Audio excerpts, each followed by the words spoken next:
Tonight, we are hearing from a former candidate for Attorney General who blew the whistle on one of his opponents for allegedly offering him a job if he would step down and endorse him. The district attorney's office has now filed charges in this case. News specialist Daniel Woodruff with the latest.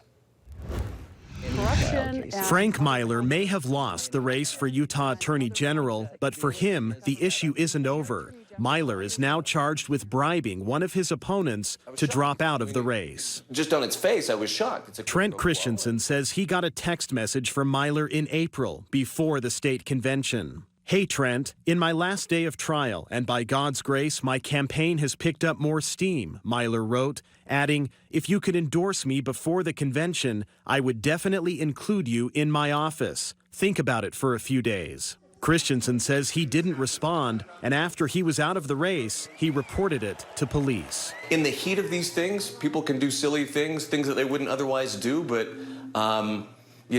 it was shocking. Salt Lake County District Attorney Sim Gill says what Myler is accused of doing is against the law. You don't get to interfere with the process by offering your opponent something of value and consideration for their endorsement. But Frank Myler's attorney says the former candidate denies the allegations and plans to plead not guilty. His attorney told me Frank did not bribe or attempt to bribe anybody. Frank was simply seeking support for his campaign. Shortly after sending the text message, Frank followed up with the recipient to ensure his original text was not misunderstood. Frank looks forward to defending himself in court.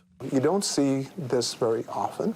Gill prosecuted a similar case back in 2008. Then, former candidate for state treasurer Mark Walker pleaded guilty after being charged with offering his opponent a job to drop out.